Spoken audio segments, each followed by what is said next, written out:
The lie entered Evan Hale's life quietly, without noise or warning. It did not arrive with shouting or strange perfume or lipstick on a collar. It arrived as a pause in Lydia's voice, as a smile that did not reach her eyes, as a space that grew between them at night. Evan noticed these things without naming them. He was a man who trusted patterns, and for years his marriage had followed a steady rhythm. Wake up together, share coffee, talk about work, dream small dreams. Lydia had once laughed easily, touching his arm when she spoke, leaning into him without thinking. "Kay," now she seemed careful, as if every movement had to be measured. "Kay?" When Lydia told him she was pregnant, Evan felt the ground tilt under his feet. They had tried for a long time. Doctor's visits, quiet disappointments, and hopeful months that ended in silence had shaped their past. He had learned how to hide his sadness so she would not feel guilty. So when she stood in the kitchen with her hands folded and said the words, his first reaction was joy mixed with fear. He held her and told her everything would be fine. Lydia cried, but her tears felt strange. They came fast, without relief, like they belonged to someone else. In the days that followed, Evan tried to be happy. He read articles about becoming a father. He imagined a small room painted soft blue or pale yellow. He thought about names, but Lydia grew distant instead. Of closer, she stopped letting him touch her stomach. She said the doctor told her to rest. She said hormones made her tired. She stopped asking about his day. At night, she turned away and pulled the blanket tight around her shoulders. Evan lay awake beside her, staring at the ceiling, telling himself not to question something so fragile. Time moved fast. Lydia scheduled a doctor's appointment sooner than expected. Evan offered to come. She said it wasn't necessary. She said it would be boring. He accepted her answer, but the feeling in his chest grew heavier. When she came home, she spoke quickly, giving details that felt rehearsed. Evan listened, nodding, storing the words without reacting. He had learned long ago that truth often slipped when people talked too much. Small moments began to stand out. Lydia started taking her phone everywhere, even into the bathroom. She turned the screen down. When messages arrived, she laughed at things Evan could not hear. Once he asked who she was texting. She said it was a coworker. Her voice was light, but her hands shook. Evan saw it. He said nothing. One evening, they visited his parents. Lydia smiled too brightly and rested her hand on her stomach every few minutes, as if reminding everyone of the baby. Evan's mother cried with happiness. His father clapped him on the back. Evan felt like an actor watching his own life from a distance. Lydia spoke of the future with confidence, but she never once looked at Evan while doing it. That absence felt louder than any confession. The lie deepened through normal days. Groceries were bought, bills were paid, laundry was folded. On the surface, nothing had changed. Underneath, Evan felt a quiet tension, like a string pulled too tight. He began to notice how Lydia left the house at odd hours. She said she needed air. She said she needed to think. Evan watched her drive away and wondered when they had stopped thinking together. One night while Lydia showered, Evan sat alone at the kitchen table. The house was quiet except for the sound of water and the low hum of the refrigerator.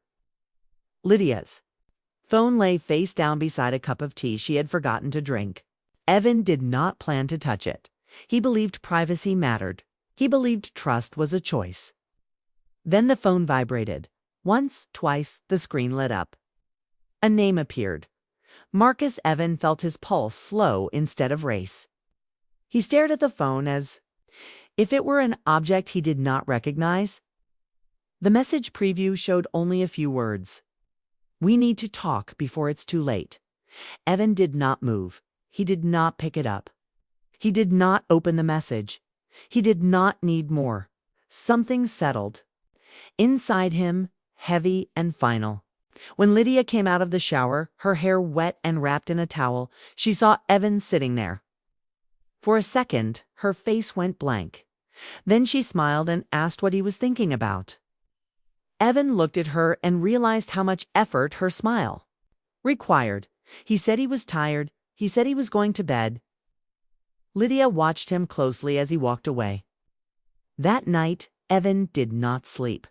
He replayed moments from the past months with sharp clarity. Missed calls, late meetings, sudden trips to the store that took too long. He thought about how Lydia had stopped talking about work, how she had started dressing differently. She sometimes smelled like a soap he did not recognize. Each memory clicked into place with painful order. Still, Evan did not confront her. Not yet. He needed to understand the shape of the truth before touching it. He began to observe instead of assume. He noted times and dates. He listened without interrupting. Lydia's lies were not dramatic. They were small, careful, and frequent. She said she was meeting a friend. Scoochie said she felt sick. She said she needed space. Evan gave her all of it. He began to notice changes in himself, too. His anger stayed, buried, replaced by a steady calm. He went to work and performed well. He exercised, slept lightly, but woke early. He did not cry. He did not drink. He simply watched. The pain was there, but it did not control him. It sharpened him. One afternoon, Lydia left the house dressed more carefully than usual. She wore a soft sweater and light makeup. She told Evan she was going to the bookstore. Evan watched her drive away and waited 5 minutes before following.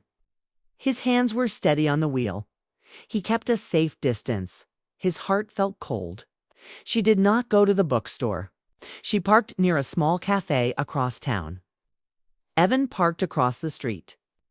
Through the window, he saw her enter and sit at a corner table. A man joined her minutes later. He was tall, relaxed, familiar in a way that hurt. Marcus smiled easily. Lydia smiled back. They spoke close, heads leaning together. Marcus reached for her hand. Lydia let him hold it. Evan did not feel surprise. He felt confirmation.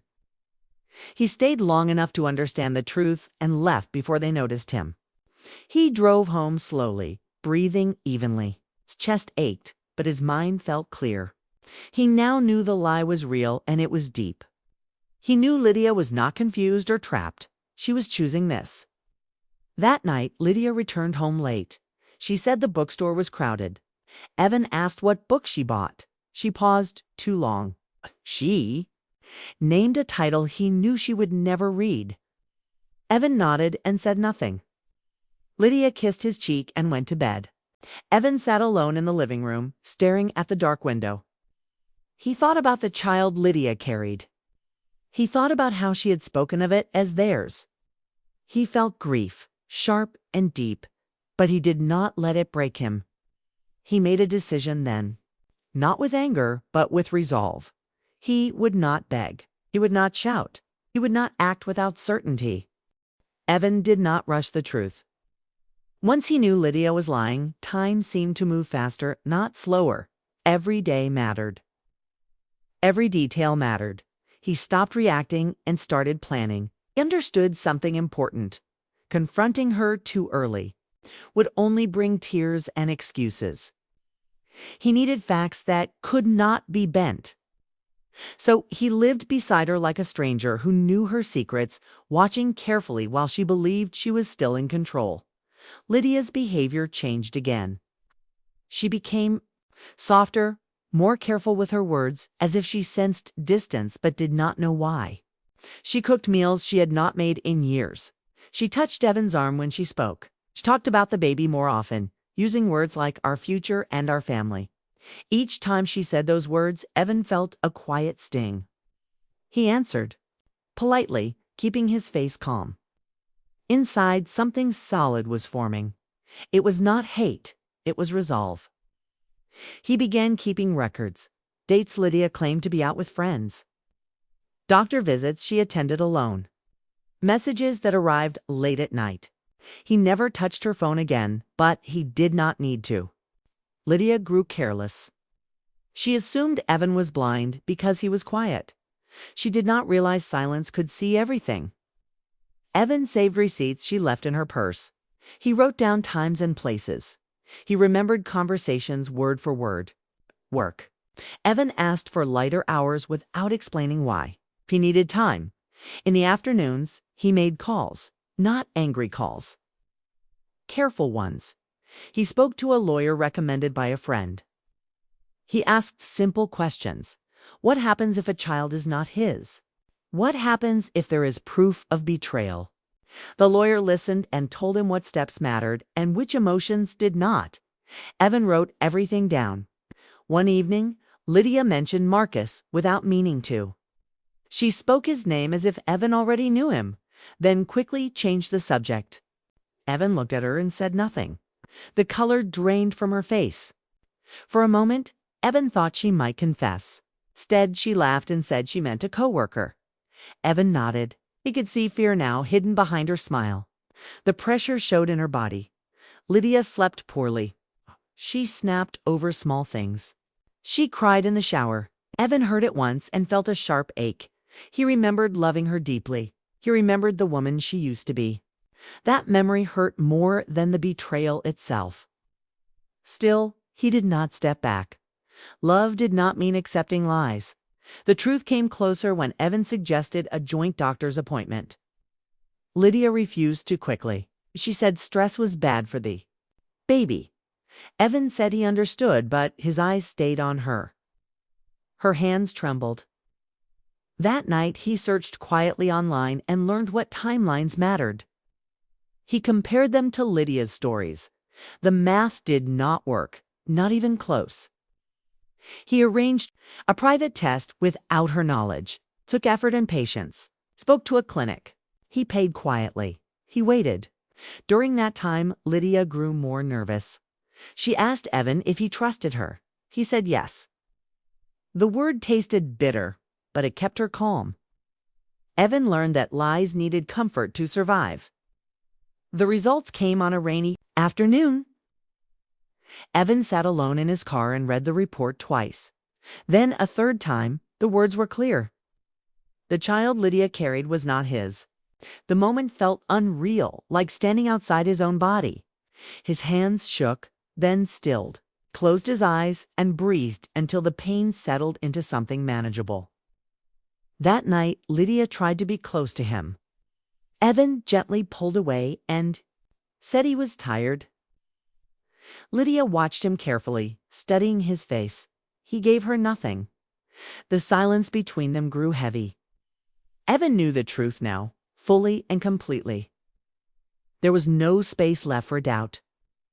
He did not confront her the next day, or the next. Instead, he waited for the right moment. He needed Lydia to believe everything was normal. He needed Marcus to feel safe. Evan followed Lydia again, once more to the cafe, another time to a small apartment across town. He never went inside. He did not need to. He saw enough. He took notes. Marcus was not subtle. He laughed loudly. He touched Lydia's back openly. He looked like a man who believed he would never face consequences. Evan studied him from a distance and felt something cold pass through him. Not jealousy, not fear, understanding. Marcus thought the future belonged to him. He was wrong. Evan prepared his exit quietly. He moved important documents to a safe place. He changed passwords. He copied files. He made sure nothing could be taken from him without his consent. At home, he stayed polite. He did chores. He listened. Lydia relaxed again, believing the danger had passed. Then came the night Lydia confessed part of the truth. She cried and said she had made a mistake. She said she had been lonely. She said Marcus meant nothing. She did not mention the baby's real father. She did not mention timelines. Evan listened without interrupting. When she finished, he asked one question, calmly. "Is the child mine?" Lydia froze. The silence stretched. Her breathing changed. She looked at the floor. Evan felt the final door close inside him. Lydia whispered that she wasn't sure. She said doctors could be wrong. She said love mattered more than blood. Evan nodded slowly. He told her he needed time to think. Lydia reached for him, but he stepped back. He slept on the couch that night.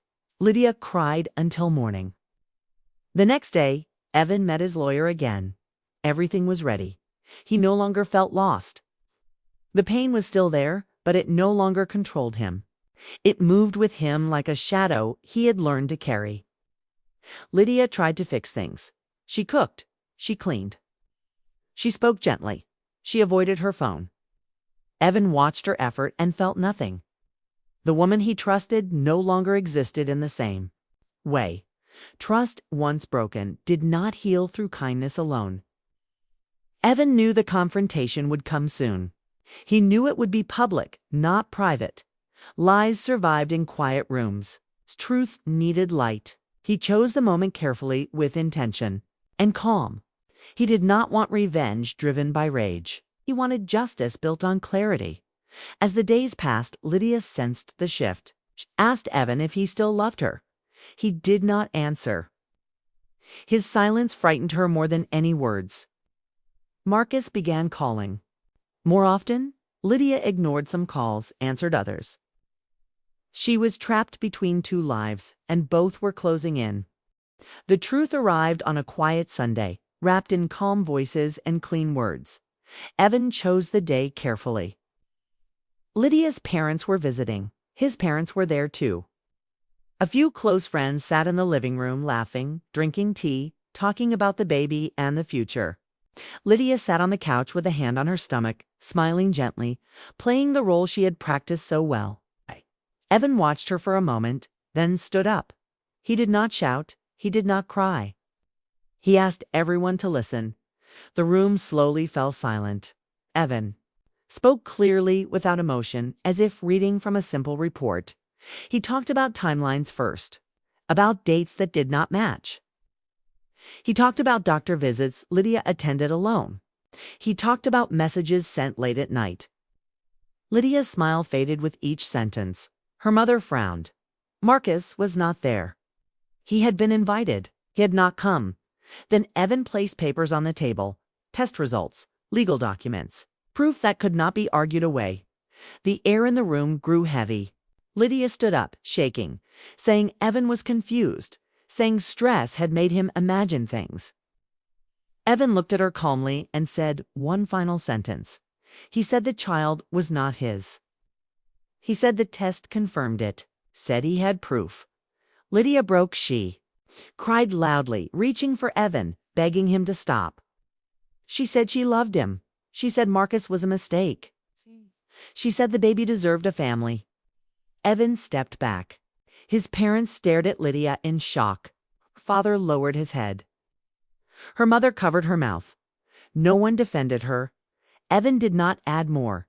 He had said enough. He told everyone he was filing for divorce. He said he would not raise a child born from lies. He said he wished Lydia no harm. But he would not sacrifice his life to protect her choices. Silence followed. Lydia ran to the bedroom and locked the door. The visit ended in confusion and quiet pain. Evan sat alone after everyone left, staring at the wall. He felt empty but free. The legal process moved quickly. Evan had prepared well. The court saw the evidence. The facts were clear. Lydia did not fight for long. Marcus vanished when responsibility appeared. He stopped answering her calls. He never came forward. He never claimed the child. Lydia lost more than her marriage, lost support. She lost trust. She lost the future she had planned with lies. Evan moved out calmly, taking only what was his. He did not argue over furniture. He did not fight over memories. He left the ring on the table and walked away. The weeks after felt strange. Evan lived in a small apartment near the water. The mornings were quiet. The nights were peaceful. The pain came in waves, sharp at first, then softer. He allowed himself to feel it without drowning. He walked, he worked, he slept. He learned how to breathe again. One evening, sitting by the sea, Evan met Clara. She was reading on a bench. Hair tied back, eyes calm. They spoke about small things at first. The weather, books, silence. She did not ask about his past. She did not push. That felt rare and safe. They met again. And again Clara listened when Evan finally spoke. She did not interrupt. She did not judge. She did not rush him toward healing. She simply stayed. Evan realized something slowly, without fear. Love did not need pain to feel real. Trust did not need effort to survive. Months passed. Evan signed the final papers without shaking. He wished Lydia peace and meant it. He no longer carried anger. Only lessons. Standing by the ocean one morning, Evan felt something new rise in his chest. Hope, quiet, steady, and honest. The lie that once entered his life softly had left loudly. But it had not destroyed him. It had freed him.